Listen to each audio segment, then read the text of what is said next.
Hello दोस्तों, कैसे हो आप लोग। स्वागत है आपका आपके चैनल प्रदीप सिड्डा में। दोस्तों, आज हम लोग यहाँ पर देखने वाले हैं डीएलएड प्रथम सेमेस्टर का सामाजिक अध्ययन का मैराथन क्लास है।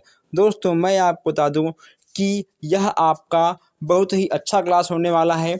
आपको पता है कि आपके सामाजिक अध्ययन में आपको 15 नंबर के बहुविकल्पीय प्रश्न मिल जाते हैं। यानी दोस्तों, कुल मिलाकर आपको 2 घंटे में 40 क्वेश्चन करने होते हैं। अगर आप चाहते हो कि आपका बैक ना आए, अगर आप चाहते हो कि आपका 15 में से 15 क्वेश्चन सही जाए उस लिस्ट में, तो आपको पूरी ईमानदारी के साथ यह क्लास देखना होगा। और प्लीज़ आप लोग अपने दोस्तों तक इस क्लास को शेयर करिए। जो हमारे भाई बहन फर्स्ट सेमेस्टर के हैं, अभी वो बहुत कम ऐड हैं हमसे। आप जब व्हाट्सएप, फेसबुक, अपने इंस्टाग्राम, मैसेंजर पे आप जब सब जगह अपने दोस्तों तक इसका लिंक शेयर कर दोगे, तो वो लोग कहीं ना कहीं ऐड हो जाएंगे। उसके बाद दोस्तों, आपके दोस्तों का कोई भी अपडेट, कोई भी क्लास मिस नहीं होगा। हम चाहते हैं कि किसी का बैक ना आए। इसके साथ साथ आपको हर एक क्वेश्चन ईमानदारी के साथ देखना भी है और लिखना भी है। देखिए, यहाँ पे आपका आज का पहला प्रश्न है कि इतिहास मानव के कार्यों का लेखा जोखा है, या कथन किसका है। आपको बताना है कि आखिर यह कथन किसका है, किसने कहा है कि इतिहास मानव के कार्यों का लेखा जोखा है। तो इसमें दोस्तों आपके हो जाएंगे जॉनसन। ठीक है दोस्तों, इसमें आपका द वाला बिल्कुल सही हो जाएगा। नेक्स्ट यहाँ पे आपका है कि फ्रॉन किस देश से भारत भ्रमण करने के लिए आए थे। अगर बात करें देश की, तो दोस्तों इसमें आपका क्या होगा, ठीक है, इसमें आपका हो जाएगा चीन। चीन से ये लोग आए हुए थे अपने देश में घूमने के लिए। चीन आपका बिल्कुल सही हो जाएगा। इतिहास को जीवन के अनुभवों की खान किसने कहा है। इतिहास को जीवन के अनुभवों की खान किसने कहा है। अगर बात करें आंसर की, तो इसमें आपके हो जाएंगे जॉनसन। ठीक है दोस्तों, जॉनसन जी आपके बिल्कुल सही हो जाएंगे। सबसे अच्छा क्वेश्चन यहाँ पे आपको दिख रहा है कि मेगस्थनीज किसके शासनकाल में भारत आए थे। इसमें आपका कौन सा होगा, चंद्रगुप्त विक्रमादित्य, चंद्रगुप्त मौर्य, शाहजहां या हर्षवर्धन। इसमें आपका क्या होगा, इसमें आपके जाएंगे चंद्रगुप्त मौर्य जी। यानी आपका बा वाला बिल्कुल सही हो जाएगा। ऐसे प्रश्न आपके एग्जाम में जरूर आएंगे। संवत का प्रारंभ किस माह से होता है, यहाँ पे आपको बताना है। इसमें दोस्तों आपका क्या होगा, चैत, बैसाख, जेठ या फिर आषाढ़। इसमें आपका हो जाएगा चैत। ठीक है, चैत। ये क्वेश्चंस आपके 18 बैच में आए हुए थे। चैत आपका बिल्कुल सही हो जाएगा। चलिए, अब यहाँ हम देखते हैं 60वां प्रश्न। 60वां आपका है कि यदि कोई घटना 2016 के जून माह में घटित हुई है, तो उसे किस संवत में घटित माना जाएगा। तो दोस्तों अगर बात करें इसके आंसर की, इसमें आपका हो जाएगा 2073। ठीक है दोस्तों, 2073। यानी अगर हम 73 माइनस करेंगे 16, इसमें आपका ठीक है आएगा 57। ठीक है, 57 वर्ष पूर्व आपका आ जाएगा। नेक्स्ट यहाँ पे आपका है कि प्राचीन लेख किससे मिलती है। जो हमारी प्राचीन लेख हैं वह हमें किससे मिलती हैं। दोस्तों कहीं ना कहीं हम सबको पत्थरों पर, इमारतों पर और स्तंभों पर कुछ चीज़ें लिखी हुई मिल जाती हैं। यानी आपका आंसर हो जाएगा उपरोक्त सभी। ठीक है, आपका दा वाला बिल्कुल सही हो जाएगा। नेक्स्ट यहाँ पे आपका 8वां है कि किसने कहा है कि पुस्तकों में भूतकाल की आत्मा निवास करती है। दोस्तों भूतकाल की आत्मा किसमें निवास करती है, पुस्तकों में किसने कहा है। इसमें दोस्तों आपका क्या होगा, ठीक है, इसमें आपके जाएंगे कार्लाइव। कार्लाइव, ओके दोस्तों, कार्लाइव जी आपके बिल्कुल सही हो जाएंगे। ठीक है, यहाँ आपका होगा कार्लाइव। ठीक है, यहाँ लिखे आप लिख लीजिए कार और लाइव। आपका दा वाला बिल्कुल सही हो जाएगा। चलिए अब आगे बढ़ते हैं। नेक्स्ट यहाँ पे आपका है 9वां क्वेश्चन। अंग्रेजी में भपेज वतन किस ग्रीस शब्द से बना है। इसमें आपका हो जाएगा हिस्टेरिया। ठीक है दोस्तों, हिस्टेरिया शब्द से बना है।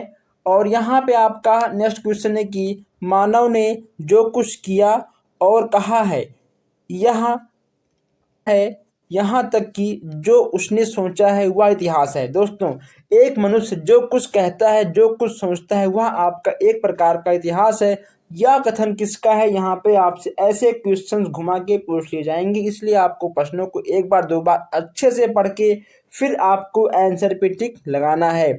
इसमें दोस्तों आपका बा वाला बिल्कुल सही हो जाएगा। ठीक है दोस्तों, इसमें आपका बा वाला बिल्कुल सही हो जाएगा, इसमें आपका कोई भी डाउट नहीं होगा। अब यहाँ देखते हैं हम 11वां प्रश्न। 11वां आपका क्या होगा?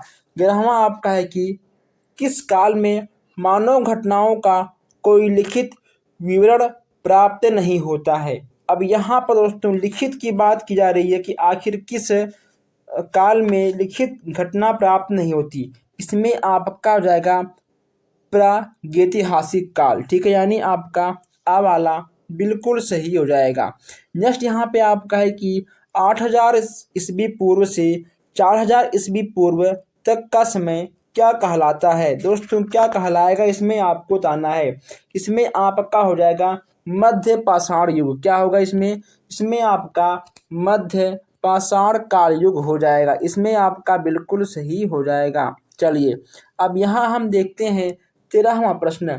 13वां आपका है कि फलक किस सांस्कृतिक के नाम से जाना जाता है। इसमें आपका दोस्तों क्या होगा? निम्न पुरापाषाण काल, मध्य पुरापाषाण काल, उच्च पुरापाषाण काल या मध्य पाषाण काल। इसमें आपका क्या होगा? हम तेजी के साथ यहाँ पर सारे प्रश्न को खत्म करने वाले हैं ताकि आपको कम टाइम में अधिक से अधिक क्वेश्चन देखने को मिल जाए। इसमें आपका होगा मध्य पुरापाषाण काल, यानी आपका बा वाला बिल्कुल सही हो जाएगा। आइए अब यहाँ देखते हैं 14वां क्वेश्चन है। कैल्कोलिथिक युग किसे कहते हैं? कैल्कोलिथिक युग किसे कहते हैं दोस्तों? इसमें आपका ठीक हो जाएगा ताम्र पाषाण युग को, यानी आपका बा वाला बिल्कुल सही हो जाएगा। दोस्तों ऐसे ही नए नए क्वेश्चंस आपको देखने को मिलेंगे, इसलिए मैं कहता हूँ क्वेश्चंस को एक बार दो बार तीन बार अच्छे से पढ़ के समझ के तभी आपको टिक करना है, वरना आपका एक नंबर गलत हो जाएगा तो बड़ी समस्या हो जाएगी। आदि मानव अपनी रक्षा के लिए जिन औजारों का प्रयोग करते थे वे दोस्तों औजार किसके बने होते थे, आपको बताना है कि जो पहले आदि मानव थे जो उनके औजार थे किसके बने हुए थे। तो आपका हो जाएगा पत्थर का। किसका दोस्तों? पत्थर का औजार वो लोग पहले यूज किया करते थे, हमारे आदि मानव। 16वां यहाँ पे आपका है पृथ्वी पर जीवन के विकास के किस युग को मछलियों का युग कहते हैं। ठीक है दोस्तों, मछलियों का युग की बात यहाँ पर आपसे की जा रही है। इसमें आपका क्या होगा? इसमें आपका आ वाला बिल्कुल सही हो जाएगा दोस्तों। ठीक है, ऐसे नए क्वेश्चंस ऐसे पुराने क्वेश्चंस आपके एग्जाम में आ जाएंगे, फिर आप कहोगे कि ये तो आउट ऑफ कोर्स था। हम आपको बता दें दोस्तों, हम यहाँ पर 4 से 5 बुक को इकट्ठा करके सारे क्वेश्चंस को ऐड करके फिर हम यहाँ पे आपको हर एक क्वेश्चन अच्छे से देते हैं। 17वां आपका है कि कौन से आदि मानव में एक दूसरे को मारकर खा जाने की प्रवृत्ति थी, यानी ऐसे कौन से मानव थे जो मानव ही मानव को मारकर खाते थे। इसमें आपका हो जाएगा जावा मानव। ठीक है दोस्तों, आ वाला आपका बिल्कुल सही हो जाएगा। ऐसे थे पहले के मानव, जावा मानव। ठीक है, 18वां आपका है कि किसमें मध्य पुरापाषाण काल को फलक सांस्कृतिक का नाम दिया है। इसमें आपका क्या होगा? इसमें दोस्तों आपका क्या होगा? इसमें आपका हो जाएगा डॉक्टर सांकलिया, यानी आपका दा वाला बिल्कुल सही हो जाएगा। होमोसेपियंस मानव का उदय किस युग में हुआ था? निम्न पुरापाषाण काल में, मध्य पुरापाषाण काल में या उच्च या मध्य। इसमें आपका क्या होगा? होमोसेपियंस मानव का उदय किस काल में हुआ था? इसमें आपका हो जाएगा उच्च पुरापाषाण काल में। दोस्तों किसमें हुआ था? उच्च पुरापाषाण काल आपका बिल्कुल सही हो जाएगा। अब यहाँ हम देखते हैं 20वां प्रश्न। नेक्स्ट यहाँ पे आपका है कि मानव में ताम्र पाषाण अवस्था की बस्तियां कहाँ मिलती हैं। दोस्तों बहुत ही अच्छा क्वेश्चन है, सबसे अच्छा क्वेश्चन है। इसमें आपका क्या होगा? अगर दोस्तों बात करें आंसर की, तो इसमें आपका हो जाएगा उपरोक्त सभी। ठीक है, इसमें आपका दक्षिणी पूर्वी राजस्थान में, मध्य प्रदेश के दक्षिणी भाग में, उसके बाद आपका पश्चिमी महाराष्ट्र में, यानी आपका तीनों बिल्कुल सही हो जाएगा। हम लोग यहाँ पर 20 क्वेश्चन देख चुके हैं। दोस्तों प्लीज़ आप लोग वीडियो को एक बार शेयर कर दीजिए, ताकि जो हमारे भाई बहन अभी तक हमसे नहीं ऐड हैं वो लोग भी ऐड हो जाएं। अगर आप नए हो तो आप प्लीज़ चैनल को सब्सक्राइब करिए, ताकि कोई भी अपडेट आपसे मिस ना हो, कोई भी क्लास आपसे मिस ना हो।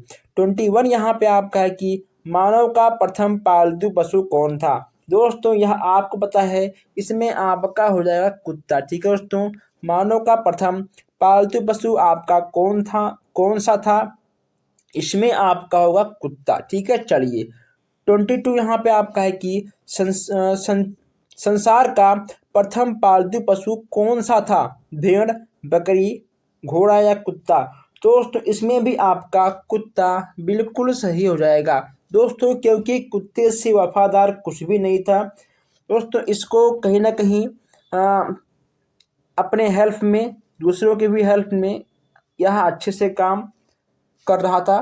ठीक है दोस्तों, चलिए पहिए का आविष्कार कब हुआ था। दोस्तों पहिए का आविष्कार कब हुआ था, आग का आविष्कार कब हुआ था, ठीक है दोस्तों, लोहे का आविष्कार कब हुआ था, इन सब को आपको जरूर पढ़ के एग्जाम में जाना चाहिए। तो पहिए का आविष्कार कब हुआ था, इसमें आपका हो जाएगा नवपाषाण काल युग में। कब हुआ था, नवपाषाण काल युग में आपके पहिए का आविष्कार हो गया था। अब यहाँ आपका है हड़प्पा। हड़प्पा के निवासी किस युग के थे, यहाँ पे आपको बताना है। हड़प्पा के निवासी किस युग के थे दोस्तों मेरे प्यारे भाइयों और बहनों, यह आपका 17 में आया था। ठीक है, फिर यह आपका आया था 18 में। हड़प्पा के निवासी किस युग के थे, इसमें आपका हो जाएगा ताम्र पाषाण युग के थे, यानी आपका दा वाला बिल्कुल सही हो जाएगा। अब आइए हम लोग यहाँ देखते हैं 25 क्वेश्चन है। 25 क्वेश्चन यहाँ पे आपका है कि सिंधु घाटी के नदियों का प्रमुख भोजन क्या था, गेहूं, जौ, चावल या उपरोक्त सभी। इसमें आपका क्या क्या होगा। तो दोस्तों इसमें ठीक है आपका तीनों बिल्कुल सही है, यानी आपका हो जाएगा उपरोक्त सभी। ठीक है, चलिए अब यहाँ हम देखते हैं 26 क्वेश्चन है। 26 क्वेश्चन हम लोग यहाँ पर देखते हैं। हड़प्पा में किसने खुदाई कार्य प्रारंभ किया था, हड़प्पा में किसने खुदाई कार्य प्रारंभ किया था, ये भी यहाँ पे आपको देखना है। इसमें आपका हो जाएगा दयाराम साहनी ने। ओके दोस्तों, सबसे पहले दयाराम साहनी जी ने हड़प्पा में खुदाई का कार्य प्रारंभ कर दिया था। नेक्स्ट यहाँ पे आपका है कि सिंधु घाटी के निवासी किस धातु का उपयोग करते थे, कांस्य, तांबा, सीसा या लोहा। सिंधु घाट की बात यहाँ पे की जा रही है, इसमें आपका हो जाएगा लोहा। लोहा आपका बिल्कुल सही हो जाएगा। अब आइए हम यहाँ देखते हैं 28 क्वेश्चन है। 28 क्वेश्चन, एक मिनट दोस्तों, एक मिनट। 28 क्वेश्चन यहाँ पे आपका है कि सिंधु घाट की सभ्यता में व्यवसाय का आधार क्या होगा, कृषि, पशुपालन, गृह उद्योग या उपरोक्त सभी। इसमें आपका क्या होगा, इसमें दोस्तों आपका कृषि, पशुपालन और गृह उद्योग है, तीनों आपका बिल्कुल सही होगा, यानी आपका दा वाला बिल्कुल सही हो जाएगा। नेक्स्ट यहाँ पे आपका है कि हड़प्पा नामक स्थान किस प्रांत से संबंधित है, बिहार, उत्तर प्रदेश, पंजाब या हरियाणा।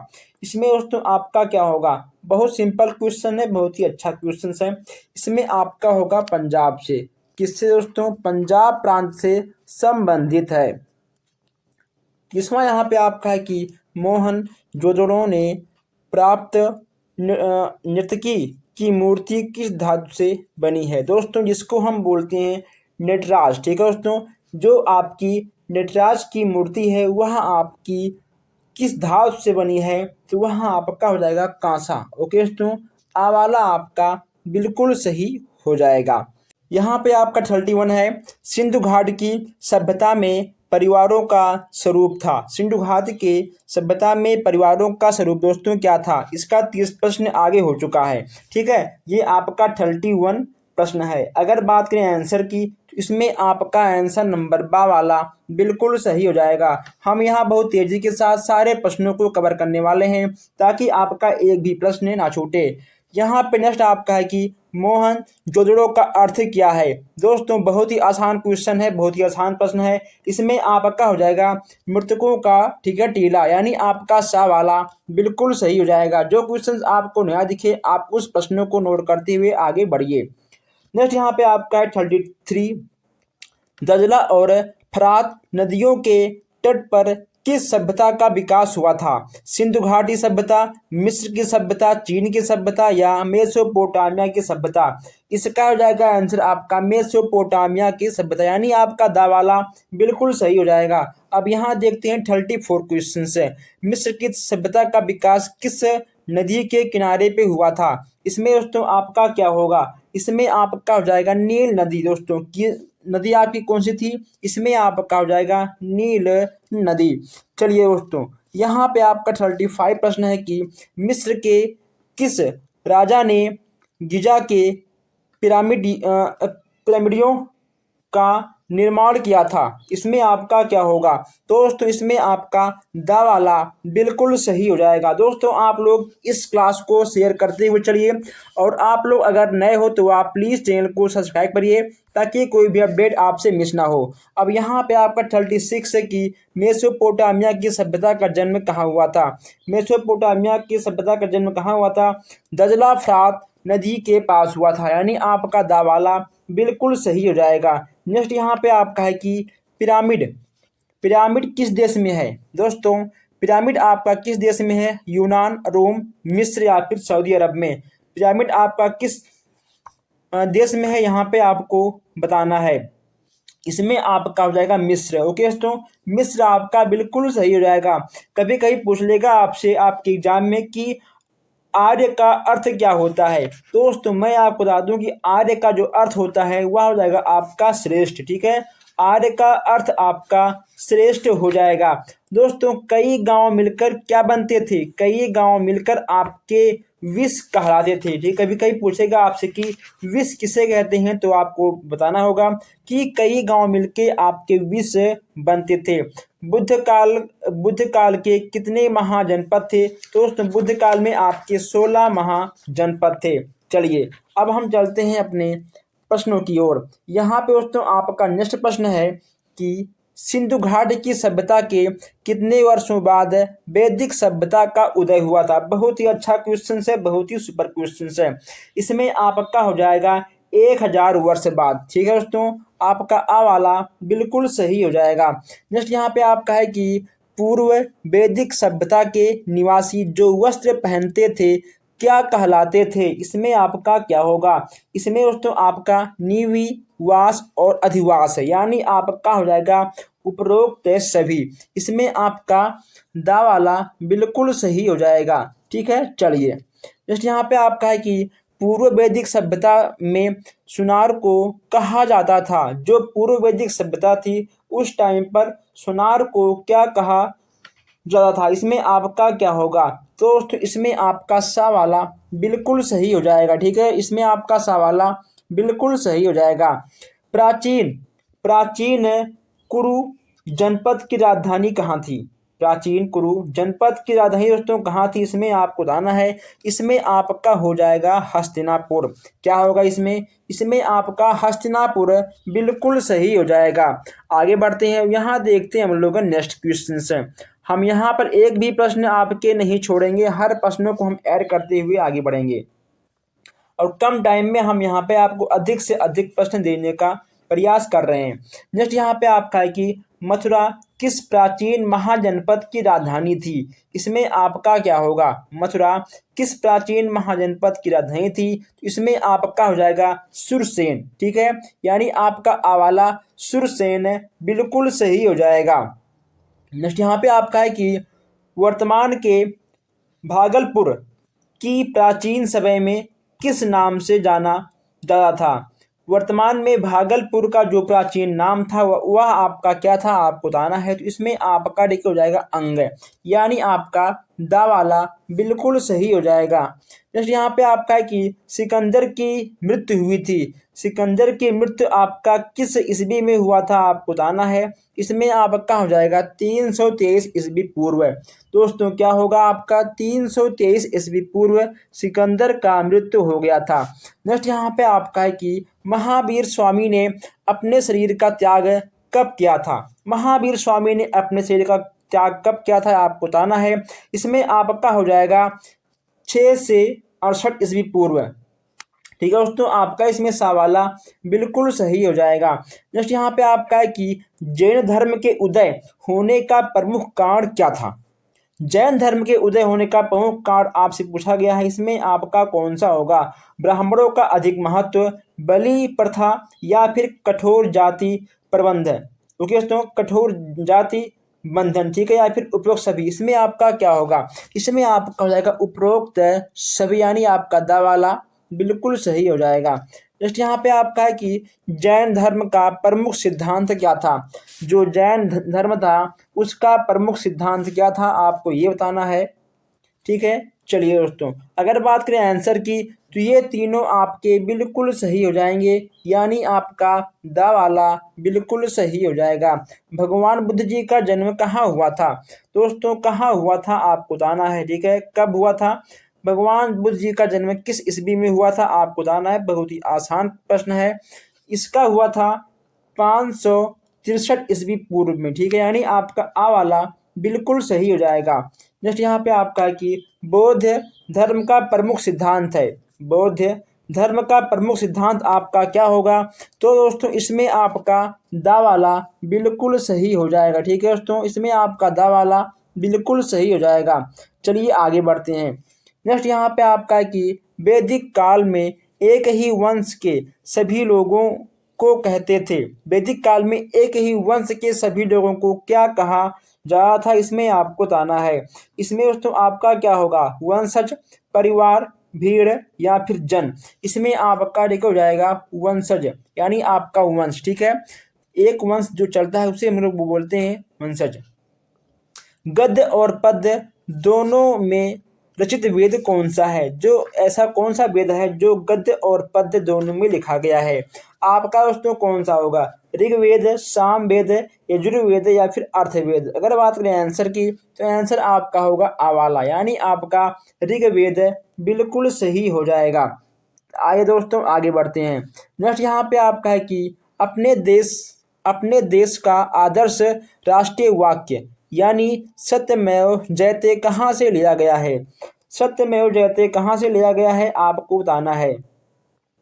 मुंडकोपनिषद से लिया गया है। दोस्तों इसमें आपका बा वाला बिल्कुल सही हो जाएगा। ठीक है, चलिए नेक्स्ट यहाँ पे आपका है कि महात्मा गांधी के गृह त्याग को बौद्ध ग्रंथों में क्या कहा जाता है।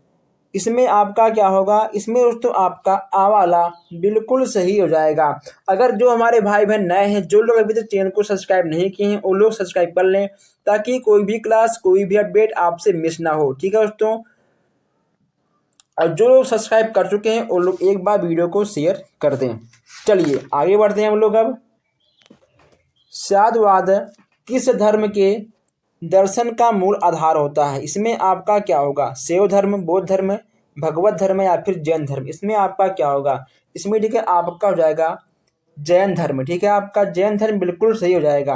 नेक्स्ट यहाँ पे आपका है कि श्वेतांबर और दिगंबर नामक संप्रदाय किस धर्म में आती है। ठीक है, श्वेतांबर और दिगंबर आपके किस धर्म में आते हैं। इसमें आपका हो जाएगा जैन धर्म। ठीक है, जैन धर्म आपका बिल्कुल सही हो जाएगा। चलिए आगे बढ़ते हैं। नेक्स्ट यहाँ पे आपका है कि कौन सा साहित्य धर्म साहित्य है। ठीक है दोस्तों, कौन सा साहित्य धर्मेतर साहित्य है। इसमें आपका क्या होगा। ठीक है, इसमें आपका हो जाएगा रामायण दोस्तों। ठीक है, रामायण आपका धर्म से है। आपका दा वाला बिल्कुल सही हो जाएगा। बहुत ही अच्छा प्रश्न है। जादू टोना, तंत्र मंत्र, चिकित्सा रोग आदि इन सब को किस वेद में लिया जाता है। ओके दोस्तों, यहाँ सब आपका किस वेद में लिया जाता है। इसमें ठीक है आपका हो जाएगा अर्थवेद। अर्थवेद आपका बिल्कुल सही हो जाएगा। अगर कोई पूछे आपसे कि गायत्री मंत्र किस वेद से लिया गया है, तो गायत्री मंत्र आपका हो जाएगा ऋग्वेद। ठीक है दोस्तों, ऋग्वेद से गायत्री मंत्र लिया गया था। चलिए आगे बढ़ते हैं। नेक्स्ट यहाँ पे आपको देखने को मिल जाएगा, हर्यक वंश का प्रमुख शासक कौन था। हर्यक वंश का प्रमुख शासक आपका कौन था, इसमें आपका हो जाएगा बिंबिसार। ठीक है, बिंबिसार दोस्तों आपका बिल्कुल सही हो जाएगा। नेक्स्ट यहाँ पे आपका है कि सिकंदर कहाँ का राजा था। सिकंदर आपका कहाँ का था, ये हो जाएगा आपका मेसिडोनिया का। ठीक है, आपका बावाला बिल्कुल सही हो जाएगा। जैन धर्म के संस्थापक कौन थे। जैन धर्म के संस्थापक कौन थे आपको बताना है। अगर बात करें जैन धर्म के संस्थापक की बात, तो इसमें आपके कौन होंगे, ना इसमें आपके गौतम बुद्ध होंगे, ना आपके महावीर स्वामी होंगे, ना आपके नानक देव होंगे। जो आपके बच जाएंगे वही आपके बिल्कुल सही हो जाएंगे। महात्मा बुद्ध के उपदेश किस भाषा में हैं। संस्कृत, हिंदी, पाली या प्राकृत, बताइए। महात्मा बुद्ध के उद्देश्य किस भाषा में है आपको बताना है, तो इसमें आपका निकल जाएगा पाली में। महात्मा बुद्ध के उद्देश्य पाली भाषा में लिया गया है। नेक्स्ट यहाँ पे आपका है कि बुद्ध काल के महाजनपद किस पर्वत से उत्तर में किस पर्वत के उत्तर में आती है, इसमें आपका हो जाएगा विंध्य पर्वत। ठीक है दोस्तों, इसमें आपका आवाला बिल्कुल सही हो जाएगा। चलिए आगे बढ़ते हैं। किसने हंगरी को आर्यों का मूल स्थान कहा है। किसने हंगरी के आर्यों का मूल स्थान कहा है, इसमें दोस्तों आपका हो जाएगा डीपी गाइड्स ने। ठीक है दोस्तों, किस वेद को संगीत का पुस्तक कहा जाता है, बहुत ही आसान दोस्तों। ठीक है, सामवेद। जो आपके तंत्र मंत्र होते हैं वह आपके ऋग्वेद में आते हैं। ओके, जैसे कोई आपका मंत्र हो गया तो वे आपके ऋग्वेद में आते हैं, और जो आपके संगीत हैं संगीत आपके आ जाएंगे सामवेद में। सामवेद में आपका संगीत आ जाएगा। यह आपका क्वेश्चन 17 में आया था और 18 में आया था। वेद का शाब्दिक अर्थ क्या होता है, तो वेद का आपका शाब्दिक अर्थ क्या होता है ये आपको बताना है। इसमें आपका दोस्तों क्या होगा, ठीक है, पवित्र, ज्ञान, पूजा पाठ या फिर ईश्वर की प्रस्तुति। वेद का शाब्दिक अर्थ क्या होगा, तो अगर बात करें वेद के शाब्दिक अर्थ का, तो वेद के शाब्दिक अर्थ आपके हो जाएंगे ज्ञान से। ठीक है, ज्ञान से आपका हो जाएगा। सौरमंडल का सर्वाधिक ठंडा ग्रह आपका कौन सा है, आपका बुध है, अरुण है, वरुण है या फिर यम है, इसमें आपका क्या होगा। दोस्तों मैं आपको बता दूं स्टार्टिंग में ही कि हम यहाँ पर प्रश्न उत्तर की बात करते हुए आपको हर एक एक चीज़ एक एक प्रश्न दिखाते हुए उसका उत्तर हम बताते हुए तेज़ी के साथ सारे क्वेश्चंस को कवर करने वाले हैं। हम चाहते हैं कि आपका कम टाइम में अधिक से अधिक क्वेश्चंस आप लोग देख पाओ और कर पाओ। अगर बात करें आंसर की, तो इसमें आपका सा वाला बिल्कुल सही हो जाएगा। ठीक है, इसमें आपका हो जाएगा वरुण। ओके, तो सबसे ठंडा ग्रह आपका वरुण के अंतर्गत आ जाएगा। नेक्स्ट यहाँ पे आपका है कि चंद्रमा का परिक्रमण काल कितने दिन का होता है। ओके दोस्तों, परिक्रमण काल चंद्रमा का कितने दिन तक होता है ये आपको बताना है। इसमें आपका हो जाएगा 27 सही 1/2 दिन, यानी आपका इसमें भी सा वाला बिल्कुल सही हो जाएगा। चलिए आगे बढ़ते हैं। नेक्स्ट यहाँ पे आपका दिया गया है कि सूर्य के सर्वाधिक निकट ग्रह आपका कौन सा है, सबसे निकट ग्रह आपका इसमें कौन सा है, ये चीज़ आपको यहाँ पर बताना है। अगर दोस्तों बात करें आंसर की, इसमें आपका हो जाएगा बुध। ठीक है, बुध आपका सबसे निकट ग्रह हो जाएगा।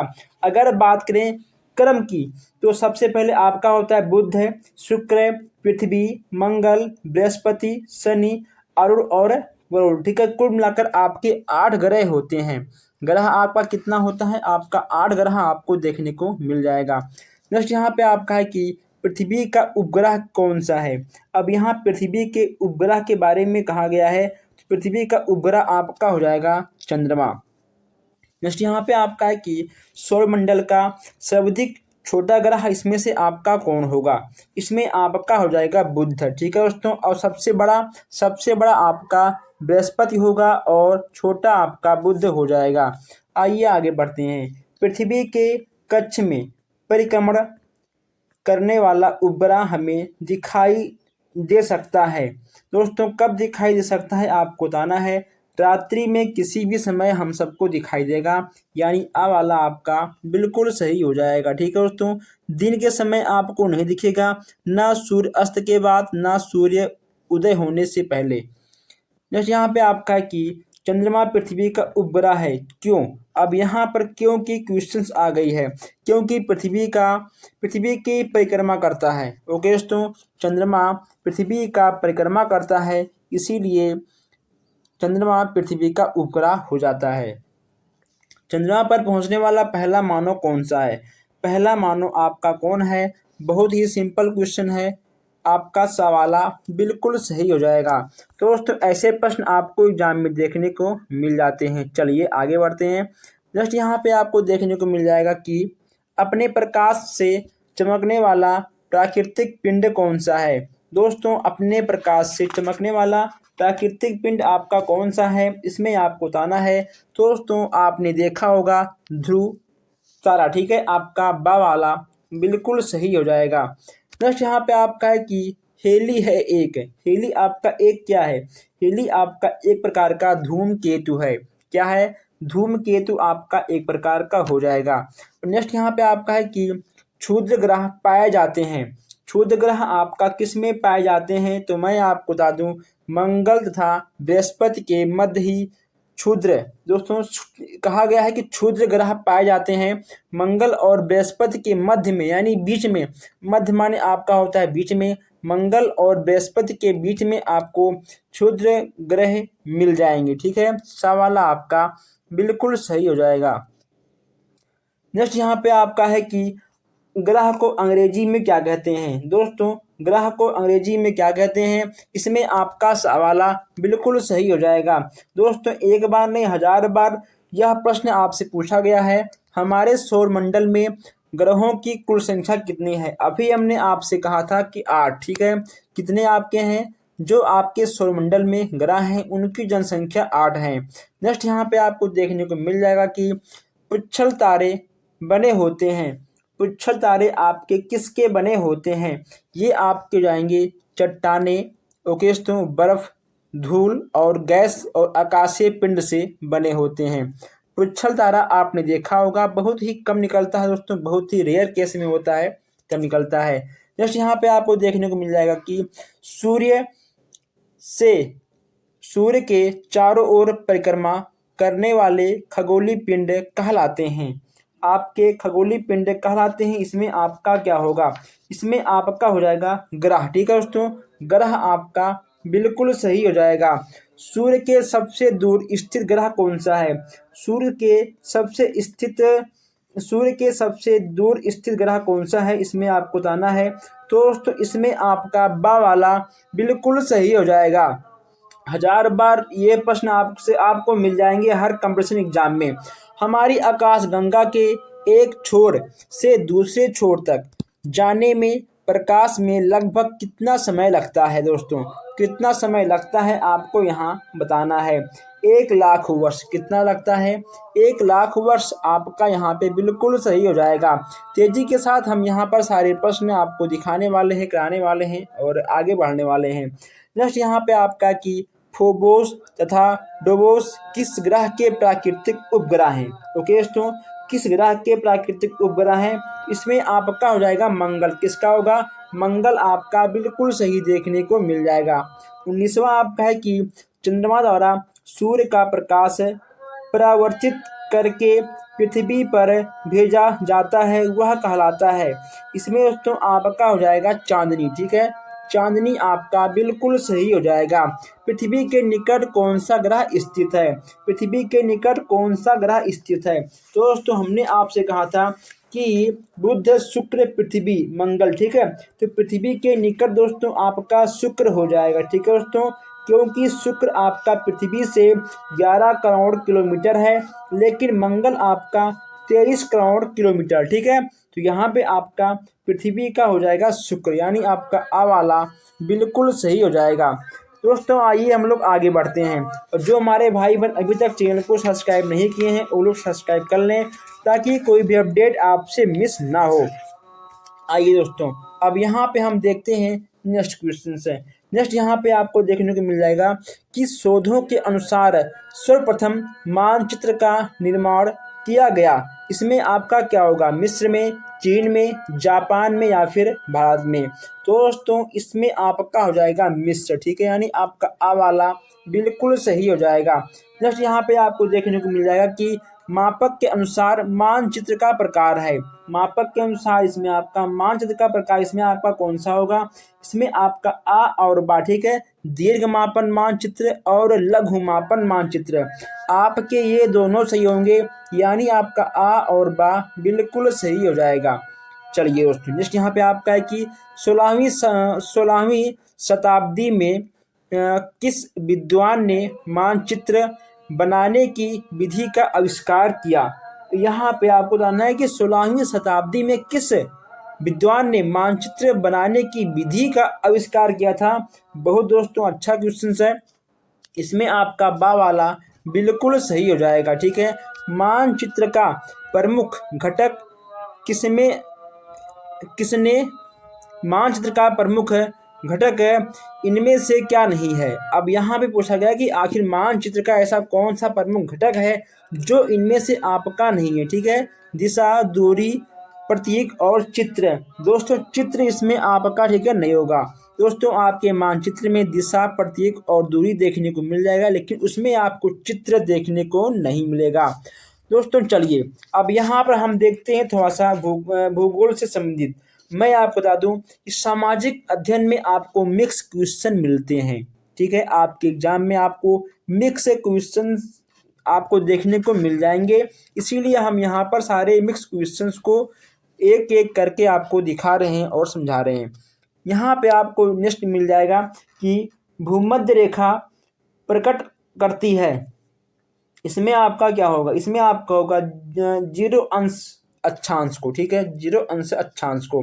देशांतर रेखाओं की संख्या कितनी है, देशांतर रेखाओं की संख्या कितनी है, इसमें आपका हो जाएगा 360। दोस्तों बिल्कुल सही आपका है, देशांतर रेखाओं की संख्या 360 आपका हो जाएगा, ठीक है दोस्तों। चलिए ग्रीनविच वेधशाला कहाँ पे स्थित है, यहाँ पे आपको बताना है। इसमें आपका दोस्तों क्या होगा, लंदन में, न्यूयॉर्क में, वाशिंगटन में या फिर दिल्ली में। इसमें आपका क्या होगा, इसमें आपका लंदन बिल्कुल सही हो जाएगा। नेक्स्ट यहाँ पे आपको देखने को मिल जाएगा कि भारतीय मानक समय की स्थापना हुई। भारतीय मानक समय की स्थापना किस सन में हुई थी, इसमें आपका दोस्तों हो जाएगा 1947, ठीक है, आपका आ वाला बिल्कुल सही हो जाएगा। टाइम जोन का प्रयोग किया जाता है किसमें दोस्तों, इसमें आपका क्या होगा, व्यापार और उद्योग में। किसमें आपका होगा, व्यापार और उद्योग, आपका आ वाला बिल्कुल सही हो जाएगा, ठीक है। चलिए दोस्तों आगे बढ़ते हैं। नेक्स्ट यहाँ पे आपको देखने को मिल जाएगा कि प्राइम मेरिडियन परिभाषित करता है। इसमें आपका क्या होगा, पृथ्वी के परिभ्रमण के अक्ष को, यानी आपका आ वाला बिल्कुल सही हो जाएगा। ग्लोब प्रतिरूप होता है किसका दोस्तों, पृथ्वी का, सूर्य का, चंद्रमा का या फिर तारा का। बहुत ही सिंपल क्वेश्चन है, इसमें आपका हो जाएगा पृथ्वी का। ग्लोब पर दो स्थानों के बीच न्यूनतम दूरी कितनी होती है। अब यहाँ पर ग्लोब पर दो स्थानों के बीच की न्यूनतम दूरी तो आपका अंतरराष्ट्रीय तिथि रेखा पर होती है। किस पे होती है, अंतरराष्ट्रीय तिथि रेखा पर होती है। नेक्स्ट यहाँ पे आपका है कि 0 डिग्री अक्षांश को कहते हैं भूमध्य रेखा, कर्क रेखा, मकर रेखा या फिर अंटार्कटिक रेखा। इसमें आपका क्या होगा, तो भूमध्य रेखा कहते हैं। क्या कहते हैं दोस्तों, भूमध्य रेखा आपका बिल्कुल सही हो जाएगा। जो क्वेश्चंस आपको नया दिखे आप उस क्वेश्चन को जरूर नोट कर लीजिएगा। नेक्स्ट यहाँ पे आपका है कि भूमध्य रेखा पर सूर्य की किरणें कब सीधी पड़ती हैं। इसमें आपका हो जाएगा 21 मार्च को। कब पड़ती हैं, 21 मार्च आपका बिल्कुल सही हो जाएगा। नेक्स्ट यहाँ पे आपका है कि अक्ष का ऊपरी सिरा क्या कहलाता है। अक्ष का ऊपरी सिरा आपका क्या कहलाता है, इसमें आपका हो जाएगा उत्तरी ध्रुव। क्या होगा इसमें आपका दोस्तों, उत्तरी ध्रुव आपका बिल्कुल सही हो जाएगा, ठीक है। चलिए 90 अंश यानी 90 अक्षांश 90 अक्षांश की लंबाई ग्लोब पर कितनी होती है? 10, 20, 0 या इनमें से कोई नहीं। इसमें आपका हो जाएगा 0। ओके दोस्तों, 0 अक्षांश पर होती है। ग्रीनविच रेखा इनमें से किस शहर से होकर गुजरती है? चीन, जापान, भारत या फिर इंग्लैंड? इसमें आपका क्या होगा? इसमें आपका होगा इंग्लैंड। ओके दोस्तों, ग्रीनविच रेखा इंग्लैंड शहर से होकर गुजरती है। दोस्तों यहाँ पे आपको देखने को मिल जाएगा कि धरातल पर उत्तरी ध्रुव एवं दक्षिणी ध्रुव के मध्य 0 डिग्री का काल्पनिक वृत्त कहलाता है। इसमें आपका क्या होगा? इसमें दोस्तों आपका क्या होगा, इसमें आपको बताना है। इसमें आपका क्या होगा? इसमें ठीक है आपका हो जाएगा अंटार्कटिक वृत्त, यानी आपका सवाला बिल्कुल सही हो जाएगा। नेक्स्ट यहाँ पे आपका है कि दक्षिणी गोलार्ध में विषुवत वृत्त से 23.1/2 सेल्सियस कोणीय दूरी पर खींचे गए काल्पनिक वृत्त को कहते हैं। ठीक है, यहाँ होगा आपका ठीक है काल्पनिक वृत्त को कहते हैं। इसमें आपका हो जाएगा मकर वृत्त। क्या दोस्तों इसमें आपका होगा? ठीक है, आपका इसमें मकर वृत्त बिल्कुल सही हो जाएगा। चलिए नेक्स्ट यहाँ पे आपका है कि प्रत्येक देशांतर पर अलग अलग समय क्या कहलाता है? प्रत्येक देशांतर पर अलग अलग समय आपका कहलाएगा स्थानीय समय। क्या होगा? स्थानीय समय आपका बिल्कुल सही हो जाएगा। भूमध्य रेखा से ऊपर एवं दक्षिण दिशा को और खींची गई कोणीय दूरी कहलाती है। अक्षांश रेखा, देशांतर रेखा, आ और बा दोनों या इनमें या दोनों में से कोई नहीं। तो दोस्तों इसमें आपका अक्षांश रेखा बिल्कुल सही ठीक है हो जाएगा। भूमध्य रेखा के ठीक है भूमध्य रेखा से उत्तर एवं दक्षिण दिशा को और खींची गई कोणीय दूरी आपकी अक्षांश रेखा कहलाएगी। नेक्स्ट यहाँ पे आपका है कि रेखाओं द्वारा एक दूसरे को काटने पर बनी संरचना कहलाती है। इसमें आपका क्या होगा दोस्तों? इसमें आपका क्या होगा? इसमें आपका ठीक है सवाला बिल्कुल सही हो जाएगा। नेक्स्ट यहाँ पे आपको देखने को मिल जाएगा कि भारतीय दोस्तों एक मिनट नेक्स्ट यहाँ पे आपका है भारतीय परमाणु समय ग्रेट ब्रिटेन के समय में कितने घंटे आगे हैं? 3 घंटे, 4.5 घंटे, 6 घंटे या फिर 5.5 घंटे? इसमें आपका ठीक हो जाएगा 5.5 घंटे। ठीक है, 5.5 घंटे का समय आगे है। पृथ्वी 24 घंटे में कितने देशांतर घूम जाती है? 180, 360, 90 या 120? इसमें आपका क्या होगा दोस्तों? इसमें ठीक है आपका होगा 360 अंश। कितना घूमती है? 360 अंश 24 घंटे में पृथ्वी घूम जाती है। नेक्स्ट यहाँ पे आपका है कि 66.1/2 अंश दक्षिणी अक्षांश को क्या कहा जाता है? इसमें आपका होगा अंटार्कटिक वृत्त। ठीक है, यानी आपका आ वाला बिल्कुल सही हो जाएगा।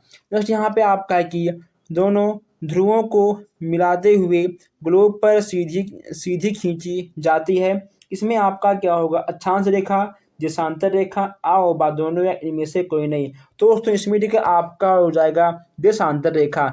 भूपटल पर परिवर्तन होने का कारण क्या है? जल सागर, ज्वालामुखी, भूकंप या उपरोक्त सभी? दोस्तों जो हमारे भूपटल हैं, अगर दोस्तों उस पर जल सागर बढ़ेगा, जो ज्वालामुखी आएगा, भूकंप आएगा, तो कहीं ना कहीं कुछ न कुछ चीज़ें परिवर्तन हो जाएंगी, यानी आपका उपरोक्त सभी बिल्कुल सही हो जाएगा।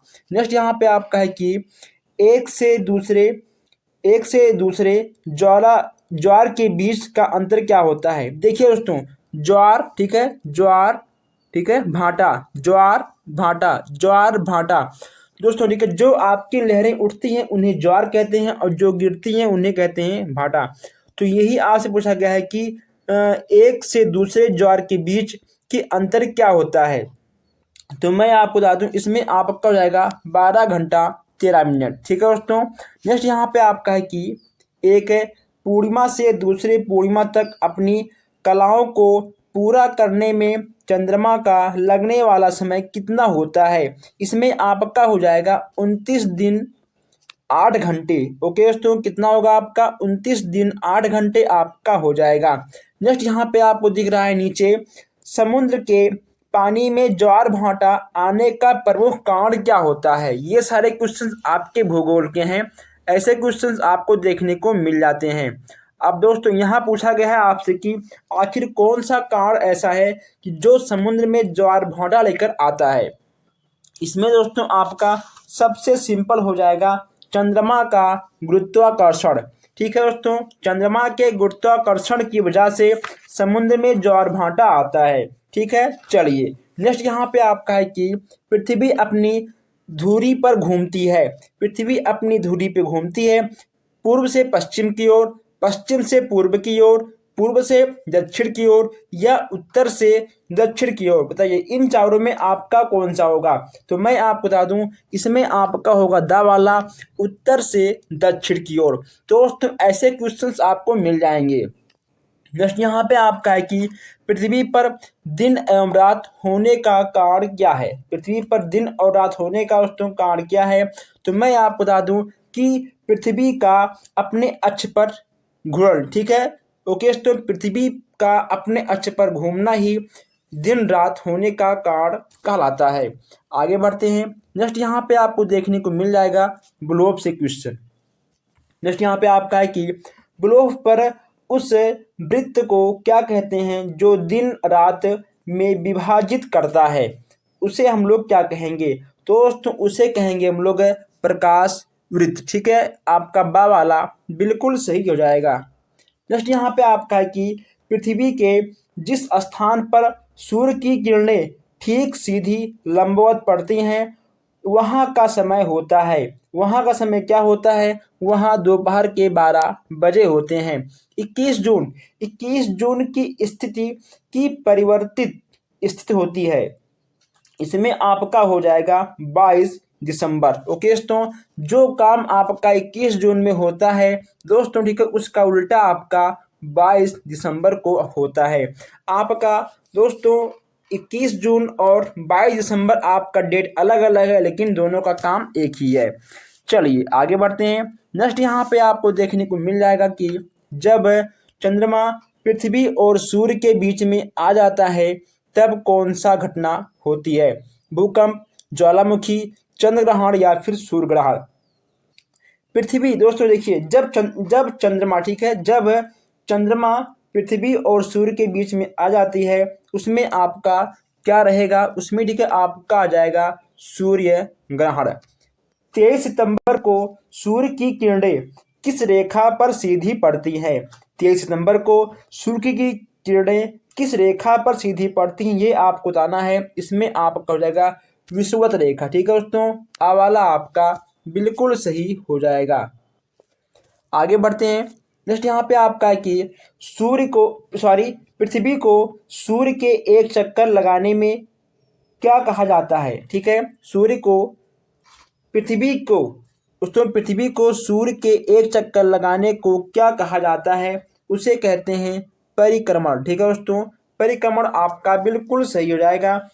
नेक्स्ट यहाँ पे आपका है कि व्यापार के संदर्भ में भारत ने किस देश के साथ पारगमन समझौता किया था। अगर बात करें आंसर की तो दोस्तों इसमें आपका नेपाल हो जाएगा। मैं यहाँ पे आपको बता दूं कि दोस्तों अगर आप इंडिया के हो तो आप नेपाल बिना किसी भी वीज़ा पासपोर्ट के जा सकते हो। ओके दोस्तों, इंडिया के लिए छूट है, और जो आपके अन्य देश हैं अगर उनको नेपाल घूमना है तो उन्हें वीज़ा पासपोर्ट लाना आवश्यक होगा। ठीक है, चलिए नेक्स्ट यहाँ पे आपका है कि विश्व की सबसे अधिक वर्षा वाला राज्य कौन सा है। सबसे आसान क्वेश्चन है, इसमें आपका हो जाएगा मेघालय। ओके तो आ वाला आपका बिल्कुल सही हो जाएगा।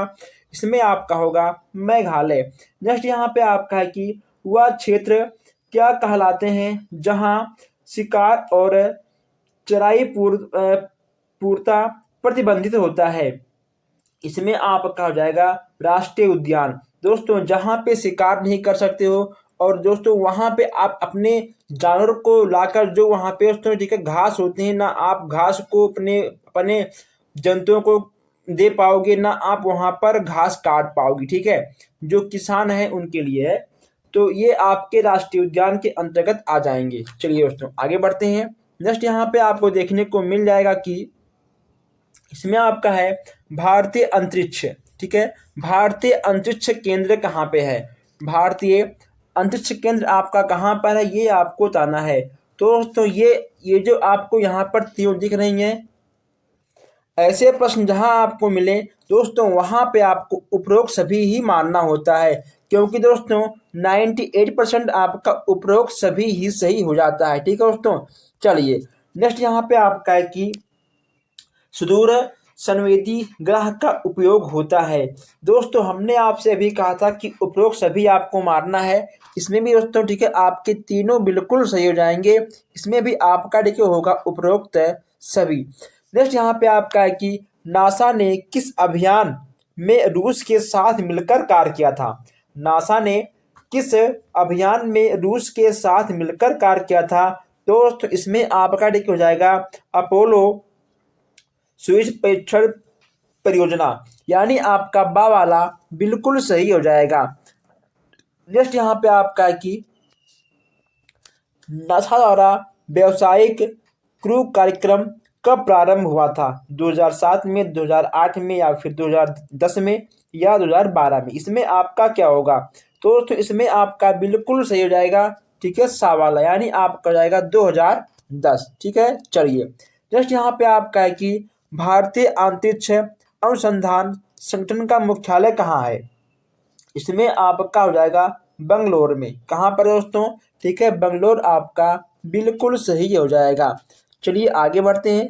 नेक्स्ट क्वेश्चन यहाँ पे आपका है कि चलिए यहाँ कहा गया है चंद्रमा का उपयोग संचार उद्देश्य के लिए नहीं किया जा सकता, क्योंकि दोस्तों चंद्रमा का उपयोग संचार उद्देश्य के लिए नहीं किया जा सकता क्योंकि यह भूमध्य रेखा पर स्थित है, पृथ्वी से बहुत दूर है, 24 घंटे में परिक्रमा नहीं कर पाती है।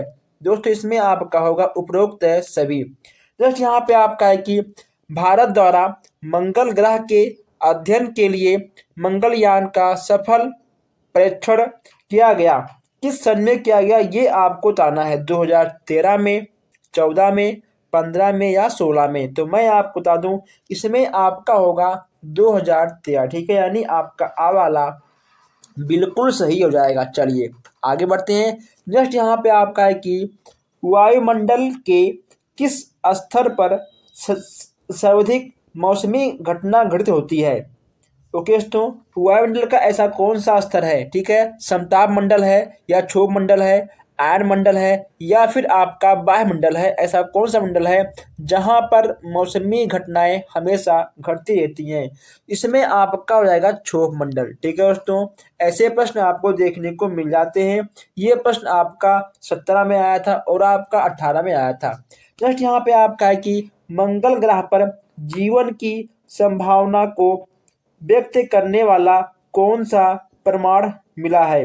जल, ऑक्सीजन, कांच, या बर्फ है? दोस्तों ऑक्सीजन। ठीक है दोस्तों, ऑक्सीजन यहाँ पर बहुत ही भरपूर है मंगल ग्रह पर दोस्तों, लेकिन कहीं ना कहीं पृथ्वी से कम है। ठीक है, इसमें आपका ऑक्सीजन बिल्कुल सही हो जाएगा। दोस्तों आइए आगे बढ़ते हैं। नेक्स्ट यहाँ पे आपको देखने को मिल जाएगा कुछ ग्रामीण से संबंधित प्रश्न है। दोस्तों अगर आपने अभी तक चैनल को सब्सक्राइब नहीं किया है तो सब्सक्राइब कर लीजिए, ऐसा ना हो कि आपसे कोई भी क्लास मिस हो जाए, फिर आप लोग बाद में पछताओ कि काश हमने देखा होता तो आज मेरा बैक ना आता। ठीक है, इसलिए हर क्वेश्चन को देखना, हर क्लास को देखना आपका बनता ही है। जैसे यहाँ पे आपका है ग्रामीण जीवन को कितने भागों में बांटा गया है?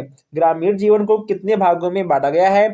3, 4, 5 या 6? इसमें आपका देखो जाएगा 3 भागों में।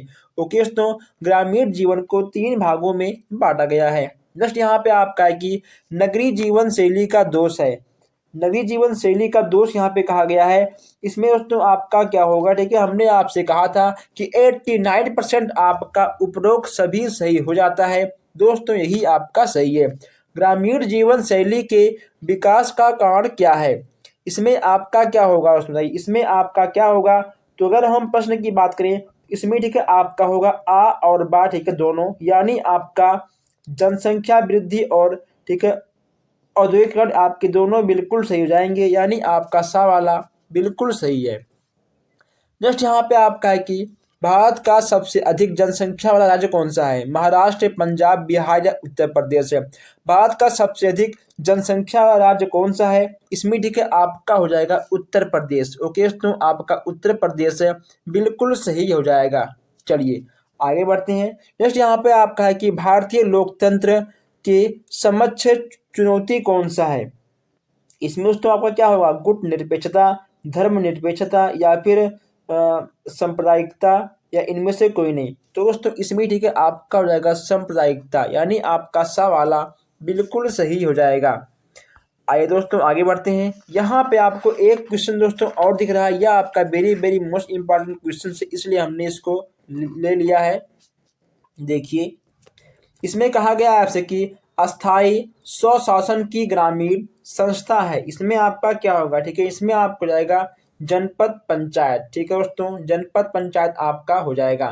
चलिए आगे बढ़ते हैं। यहाँ पे आपको नेक्स्ट क्वेश्चन दिख जाएगा कि गांव में सार्वजनिक सुविधाओं का प्रबंध करने की व्यवस्था होती है, इसमें आपका दोस्तों क्या होगा?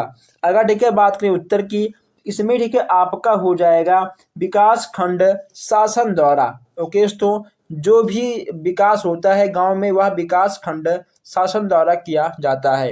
नेक्स्ट यहाँ पे आपका है कि यदि किसी ग्राम सभा की कुल जनसंख्या 3000 है तो उसकी ग्राम पंचायत की सदस्य संख्या होगी 9, 11, ठीक है 13 फिर 15। इसमें आपका क्या होगा?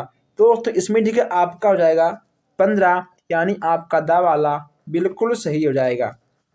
नेक्स्ट यहाँ पे आपका है ग्राम पंचायत के सदस्य चुने जाते हैं 2 वर्ष के लिए, 5 वर्ष के लिए, 7 वर्ष के लिए या फिर 10 वर्ष के लिए। दोस्तों आप लोग गांव में बिलोंग करते होंगे तो आपके जो बीडीसी होते हैं, ओके दोस्तों जो आपके जो आपके ग्राम प्रधान होते हैं, ये सब दोस्तों कहीं ना कहीं आपके 5 वर्ष के लिए ठीक है चुने जाते हैं। तो दोस्तों देखिए गांव में जितने भी आपके चुनाव होते हैं, जितने भी उसमें पद होते हैं, हर पद आपके 5 वर्ष के होते हैं। ठीक है हर पद आपके 5 वर्ष के होते हैं। संविधान सभा के अस्थाई अध्यक्ष आपके कौन थे? जवाहरलाल नेहरू, डॉक्टर राजेंद्र प्रसाद, महात्मा गांधी या डॉक्टर भीमराव अंबेडकर। इसमें दोस्तों आपका क्या होगा? ठीक है इसमें आप क्यों जाएंगे डॉक्टर राजेंद्र प्रसाद। ठीक है दोस्तों इसमें आपका बा वाला बिल्कुल सही हो जाएगा। नेक्स्ट यहाँ पे आपका है कि ग्रामीण शिक्षा समिति का अध्यक्ष कौन था? इसमें दोस्तों आपको बताना है जब ग्रामीण शिक्षा अध्यक्ष की बात आ जाए, इसमें ठीक है आपके ग्राम प्रधान हो जाएंगे। ठीक है दोस्तों ग्रामीण के जो स्कूल होते हैं दोस्तों, स्कूल का अध्यक्ष कौन होता है? वह आपके ग्राम प्रधान ही होते हैं। नेक्स्ट यहाँ पे आपका है ग्राम पंचायत समिति की सदस्यता के लिए कितने वर्ष की आयु होना आवश्यक है? इसमें ठीक है आपका होगा 21 वर्ष है। ओके दोस्तों 21 वर्ष आपका बिल्कुल सही हो जाएगा। नेक्स्ट यहाँ पे आपका है ग्राम पंचायत का अनिवार्य कार्य होता है। ग्राम पंचायत का अनिवार्य कार्य होता है, इसमें दोस्तों आपका क्या होगा? ठीक है इसमें आपका सवाला बिल्कुल सही हो जाएगा। नेक्स्ट आपका है कि ग्राम प्रधान किस समिति का अध्यक्ष होता है? ग्राम पंचायत किस समिति का अध्यक्ष होता है? तो हमने आपसे पहले कहा था। ठीक है ये आपके शिक्षा के हो जाएंगे, जो आपके ग्राम प्रधान होते हैं वे आपके शिक्षा समिति के अध्यक्ष होते हैं। सवाला आपका बिल्कुल सही हो जाएगा। नेक्स्ट यहाँ पे आपका है कि जिला पंचायत की एक बैठक कितने महीने में किए जाने का नियम है?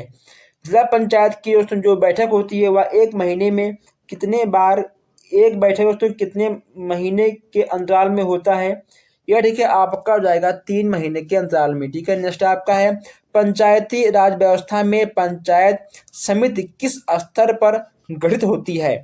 ग्राम, ब्लॉक, शहर या जिला? इसमें दोस्तों आपका हो जाएगा ठीक है ब्लॉक स्तर पर। जो आपके पंचायत समिति का गठन होता है वह आपका ब्लॉक स्तर पे होता है। नेक्स्ट यहाँ पे आपका कि क्षेत्र पंचायत की प्रत्येक समिति में सदस्यों की संख्या कितनी होती है? ओके तो इसमें आपका हो जाएगा ठीक है 10 से 15। जनसंख्या के हिसाब से होता है। ओके दोस्तों, लेकिन अनुमान 10 से 15 कहा जाता है। भारत में किस प्रकार की दलीय व्यवस्था है? इसमें दोस्तों आपका क्या होगा, देखिए इसमें आपका हो जाएगा बहुदलीय। इसमें आपका सा वाला बिल्कुल सही हो जाएगा।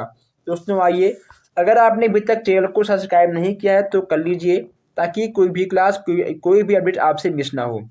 नेक्स्ट यहाँ पे आपका है कि विश्व का सबसे छोटा महाद्वीप कौन सा है? एशिया महाद्वीप, उत्तरी अमेरिका, ऑस्ट्रेलिया या फिर यूरोप महाद्वीप। विश्व का सबसे छोटा महाद्वीप आपका कौन सा है, आपको बताना है। इसमें ठीक है आपका होगा ऑस्ट्रेलिया महाद्वीप है।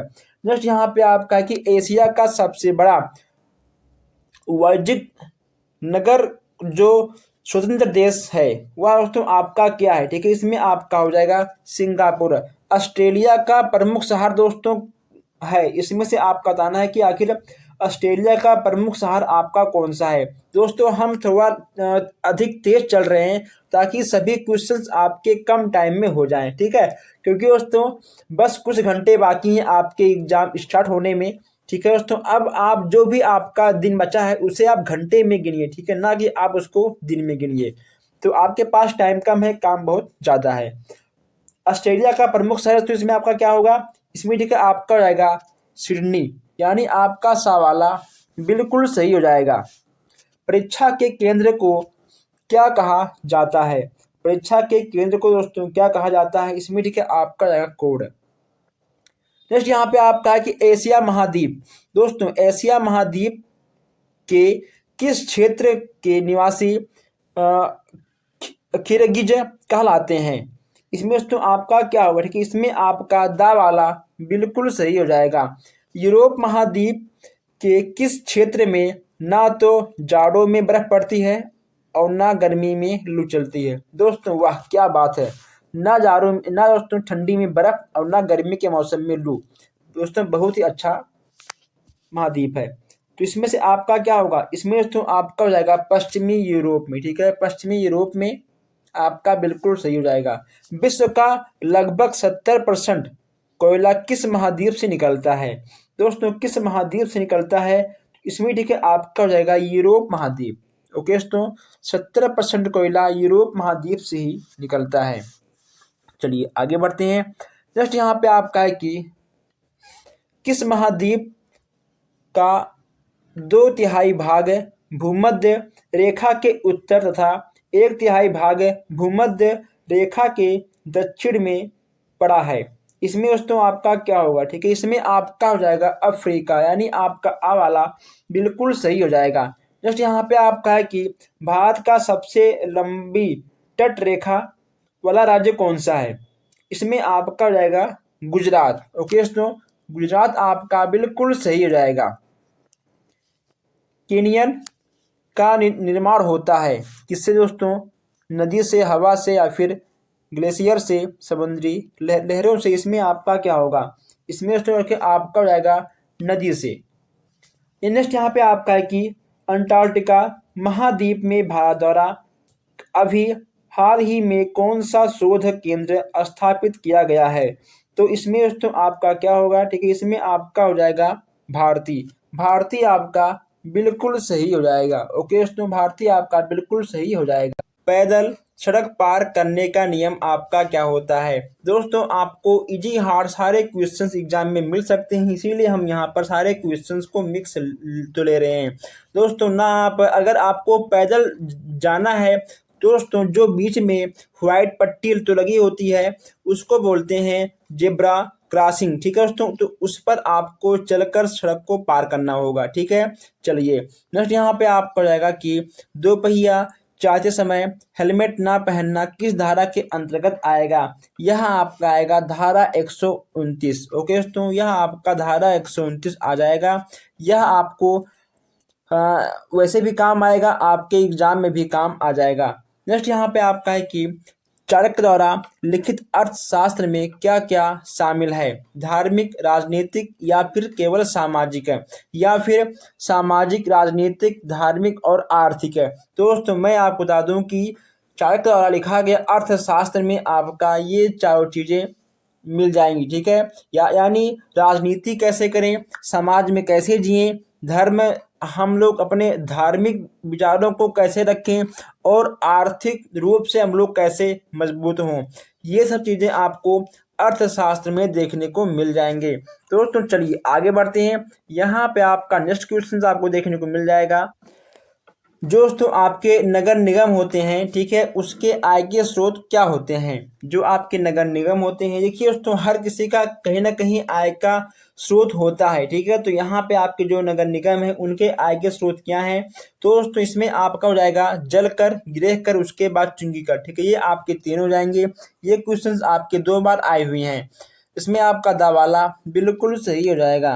नगर पंचायत के गठन के लिए आबादी कितनी होनी चाहिए? नगर पंचायत की बात यहाँ पे की जा रही है, तो इसमें आपका हो जाएगा 5,000 से 1 लाख के बीच में अगर आबादी है तो वह आपका नगर पंचायत के अंतर्गत आ जाएगा।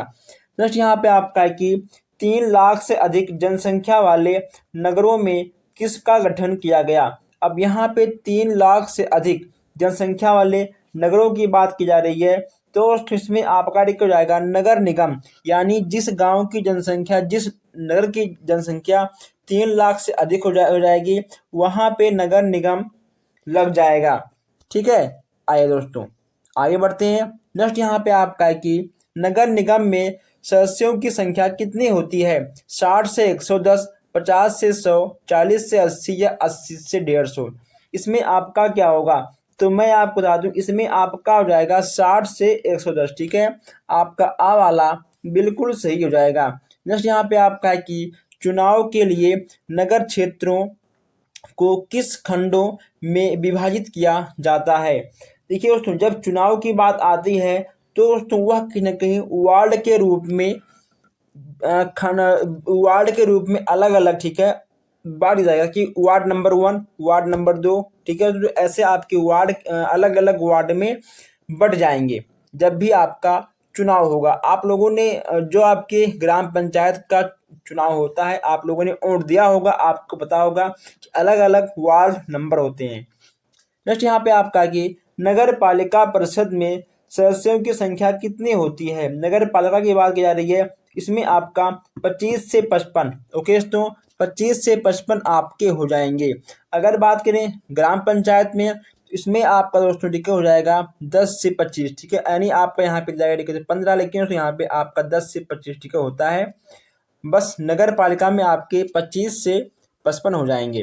नेक्स्ट यहाँ पे आपको देखने को मिल जाएगा कि नगर पंचायत, ठीक है, नगर पंचायत, नगर पालिका या नगर निगम कितने वर्षों के लिए बनाए जाते हैं? तो दोस्तों केवल 5 वर्षों के लिए, ठीक है, बनाए जाते हैं। नगर पंचायत, नगर पालिका और नगर निगम को जो भी देखता है उसे बस केवल 5 वर्ष के लिए बनाया जाएगा। उसके बाद दोस्तों उसका पुनः कहीं ना कहीं वोटिंग होता है, फिर जो जीतेगा, जो बनेगा वह 5 साल के लिए बनेगा।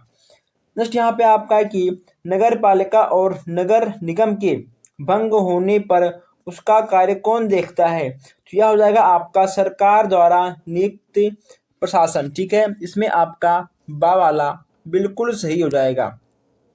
नेक्स्ट यहाँ पे आपका है कि नगर पंचायत या नगर पालिका के चुनाव के लिए न्यूनतम आयु सीमा कितनी होती है? अगर आप चाहते हो कि आप नगर पंचायत या नगर पालिका में चुनाव लड़ें, इसमें आपकी आयु दोस्तों 21 वर्ष से ऊपर हुई थी, ठीक है। आप 21 वर्ष से अगर प्लस हो तो आप चुनाव लड़ सकते हैं।